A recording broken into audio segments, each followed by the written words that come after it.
తెలంగాణ రాష్ట్ర ప్రభుత్వం నిర్వహించినటువంటి సెప్ సర్వేలో ముద్రాదులకు సామాజికంగా, ఆర్థికంగా, విద్యా, ఆర్థిక, రాజకీయ, ఉపాధి రంగాల్లో మరి మేమెంతో మా జనాభా భాష ప్రకారము అవకాశాలు కల్పించాలని రౌండ్ టేబుల్ సంబంధించిన సభాధ్యక్షుడు మిత్రుడు శివోదయ్ గారికి, ఈ కార్యక్రమానికి ముఖ్య అతిథి వచ్చినటువంటి బీసీ ఉద్యమ గొంతుక 42% సహాయకులు మరి నిరంతరం ఒక విద్యార్థిగా పరిశోధిస్తూ మరి బీసీ సమాజానికి ఈ యొక్క రిజర్వేషన్ విధానాన్ని బీసీ చేతులు పరుస్తూ నిరంతర ఉద్యమాలతో గడుపుతున్నటువంటి పెద్దలు రిటైర్డ్ ఐఏఎస్ చంద్రశేఖర్ గారికి, అదేవిధంగా మరొక అతిథి ఉస్మాన్ రిటైర్డ్ ప్రొఫెసర్ సమాజ పార్టీ రాష్ట్ర అధ్యక్షులు ప్రొఫెసర్ శ్రీనివాస గారికి, వేదిక ఉన్నటువంటి మేధావులకు, ఉద్యోగ నాయకులకు, మరి ఎలక్ట్రానిక్ మీడియా మిత్రులకు కూడా పేరు పెట్టిన సామాజిక ఉద్యమం తెలియజేస్తూ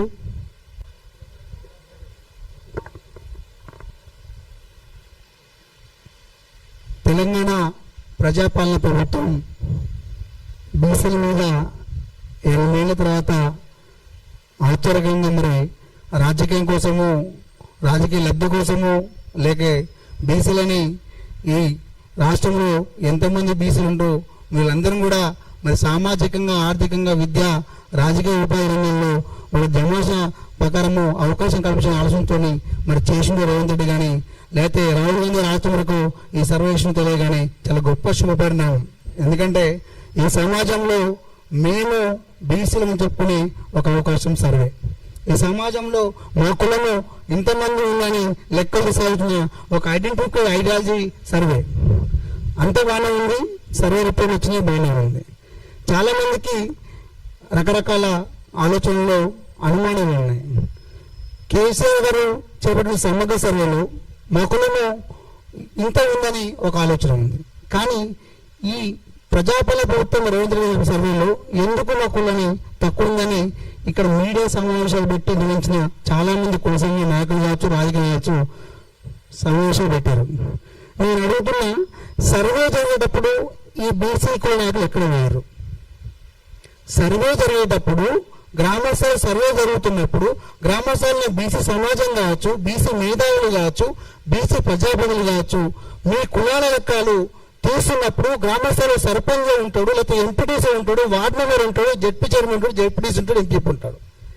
మీ మనలో గ్రామాలు ఎన్ని ఉన్నాయి, ఆ గ్రామాల్లో ఎంతమంది ఓటర్లు ఉన్న ఓటర్లో బీసీలలో ఈ 240 కులాలను వాళ్ళు లెక్క ఉంచారు. ఈ కులాల వాటా ఎంత అనేది విషయాన్ని అక్కడే క్షేత్రాలు క్షుణ్ణంగా పరిశీలిస్తే, గ్రామస్థాయిలో పరిశీలిస్తే, మండల స్థాయి పరిశీలిస్తే, జిల్లా స్థాయి పరిశీలిస్తే మన లెక్కలకు, ప్రభుత్వ సర్వేకు సమర్థించుకున్నా తెలిసిపోవు.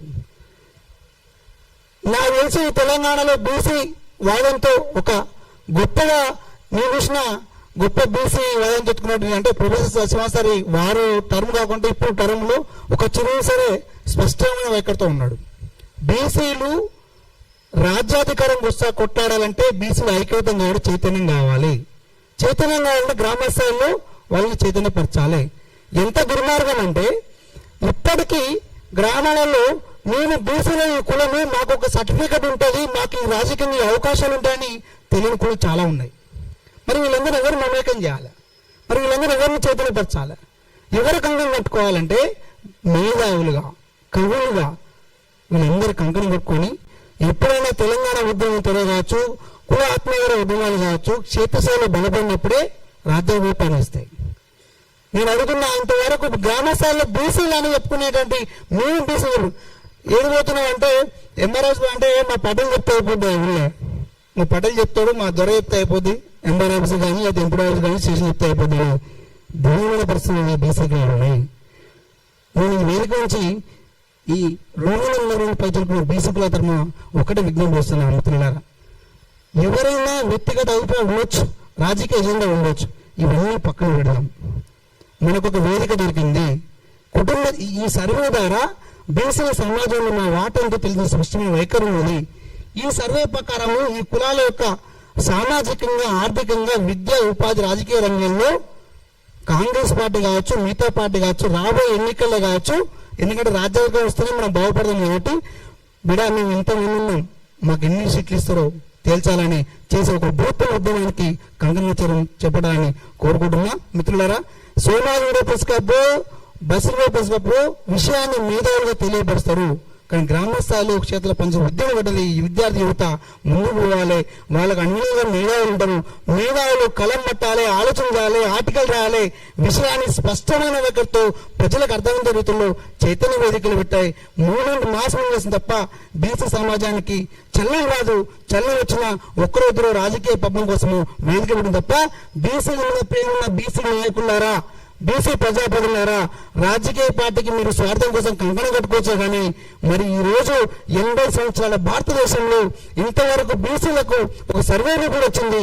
ఈ ఆధారంగా మీ కులాల వారికి కావచ్చు, బీసీల రాజుకు గొంతుకై రాజకీయంగా నిజంగా రాజకీయంగా మీకు బీసీలో ప్రేమ ఉంటే వీళ్ళ ధనాశ ప్రకారము వాటా ప్రకారము సీట్లు వచ్చే విధంగా మీ పార్టీల మీద కొట్లాడే దమ్ము ధర మీకు అడుగుతా ఉన్నాను.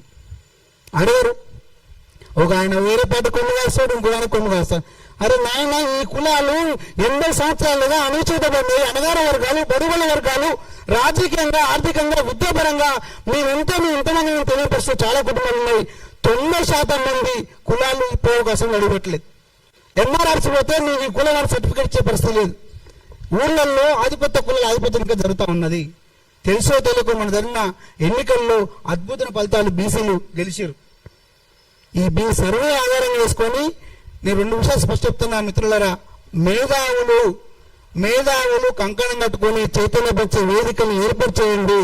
గ్రామ స్థాయికి వెళ్ళండి, మండల స్థాయికి రండి. మాలాంటి విద్యావేత్తకు ప్రోత్సాహించండి.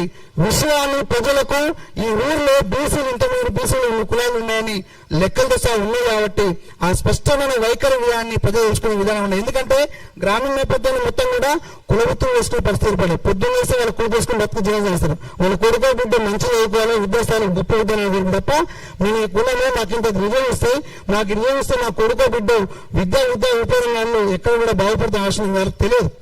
కాబట్టి మీరు గ్రామస్థాయి నుంచే ఉద్యమాన్ని నాశనంలో ముందుకెళ్ళడానికి కంకణం కట్టుకోవాలి. రెండోది, బీసీ సంఘాలు పెట్టుకొని తిరిగేటువంటి నాయకులరా, నేను ఒకటే చెప్తున్నా, మనకు ఒక వేదిక రెడైంది. Somajiguda press club, Basiriguda press club మానుకోండి. మీరు బీసీ సమాజం కోసం కంకణం కట్టుకుంటే ఆమనిష్ట కోసం దీక్ష సిద్ధం ఉండాలి. కానీ పోతే ప్రాణం పోతుంది, బాగుపడితే బీసీ సమాజం బాగుపడుతుంది. రాబోయే భావితరాలకు రిజర్వేషన్ విధానం కల్పించిన చేతులగిన మహాయోధులుగా మిగిలిపోతారు. రాజకీయ పార్టీలకు పబ్బం నడుపుకొని రాజకీయ అభివృద్ధి కోసము ప్రెస్ మీట్ పెడితే బీసీ ఉద్యమం సాగరం ఉన్నా మీ గ్రామ స్థాయికి రండి, కంకణం కట్టండి. గ్రామీణ నేపథ్యంలో బీసీ కులాల యొక్క బాధలు, వాళ్ళ యొక్క శోభను ఏందో తెలుసుకొని వాళ్ళకు ఇచ్చిన సర్వే ప్రకారము ఈ గవర్నమెంట్ ఈ కులాలకు మరి రాజకీయంగా, ఆర్థికంగా, విద్యా ఉపరంగంలో ఏ విధంగా రూపకల్పన చేసి పాలసీ మేకింగ్స్ కానీ వైఖరి రిపోర్ట్ మీరు తయారు చేయండి, గవర్నమెంట్కి నివేదికండి, గవర్నమెంట్ కొట్టాలండి.